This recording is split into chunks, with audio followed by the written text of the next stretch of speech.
اعوذ باللہ من الشیطان الرجیم، بسم اللہ الرحمن الرحیم۔ السلام علیکم۔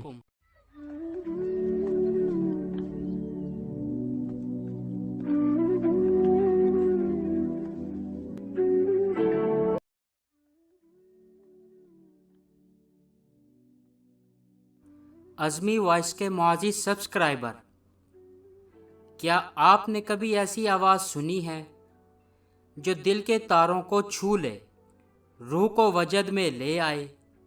ایک ایسی آواز جس کے بارے میں مغربی دنیا کے ماہرین موسیقی نے کہا کہ یہ آواز زمین کی نہیں، آسمان سے آئی ہے۔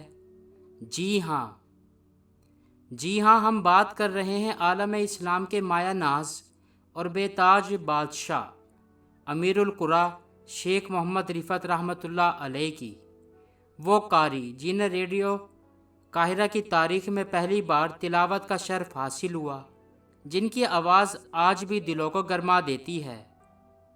آئیں آج کی ویڈیو میں ہم اس آسمانی آواز کے مالک کی زندگی کے اندیکھے اور ایمان افروز گوشوں کا سفر کرتے ہیں۔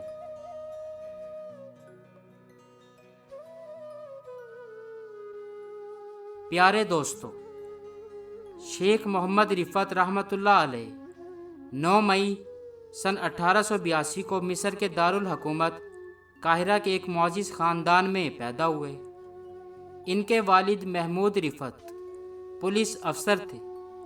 شیخ رفعت بچپن ہی سے انتہائی خوبصورت اور جاذب نظر تھے، لیکن قدرت کا کرنا ایسا ہوا کہ جب وہ محض 2 سال کے تھے تو ایک عورت نے انہیں دیکھا اور کہا، یہ بچہ تو کسی بادشاہ کی اولاد لگتا ہے۔ کہا جاتا ہے کہ اس نظر بد کے اگلے ہی دن شیخ کی آنکھوں میں شدید انفیکشن ہوا اور وہ ہمیشہ کے لیے اپنی بینائی سے محروم ہو گئے۔ لیکن جہاں ایک طرف دنیا اندھیری ہوئی، وہیں اللہ نے ان کے دل کو بصیرت کے نور سے منور کر دیا۔ ان کے والد نے ان کا رخ قرآن کی طرف موڑ دیا۔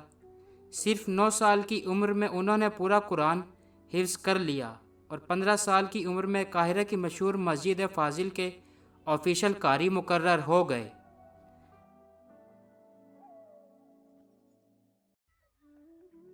پیارے دوستو، شیخ محمد رفعت کا انداز تلاوت سب سے جدا تھا۔ وہ جب تلاوت کرتے تو لگتا کہ وہ خود آیات کے معنی میں ڈوب چکے ہیں۔ وہ صرف پڑھتے نہیں تھے بلکہ قرآن کے پیغامات کی تصویر کشی کرتے تھے۔ عذاب کی آیات پر ان کی آواز میں خوف خدا ہوتا اور رحمت کی آیات پر امید کی جھلک۔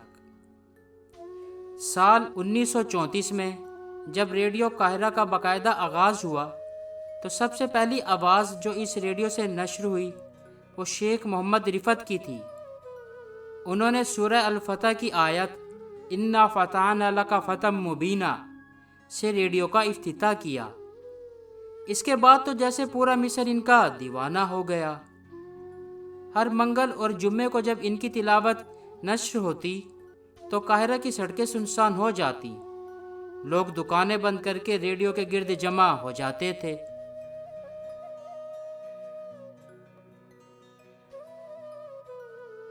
شیخ محمد رفعت کی آواز صرف مصر تک محدود نہیں رہی، بلکہ اس کی گونج پوری دنیا میں سنی گئی۔ BBC لندن نے عربی سروس شروع کی تو شیخ رفعت کی تلاوت قرآن سے اس کا آغاز کیا۔ اگرچہ شیخ محمد رفعت اپنی سادگی اور علالت کی وجہ سے بہت زیادہ سفر نہیں کر پاتے تھے، لیکن انہوں نے دنیا کے کئی اہم ممالک کے اسفار کیے۔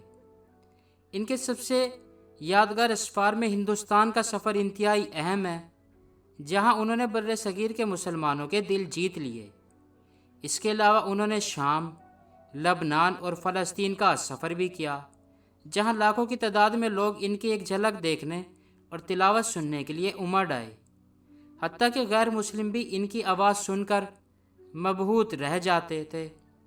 BBC کے ایک افسر نے ان کے بارے میں کہا تھا، یہ آواز دلوں کو پگھلانے کا جادو جانتی ہے۔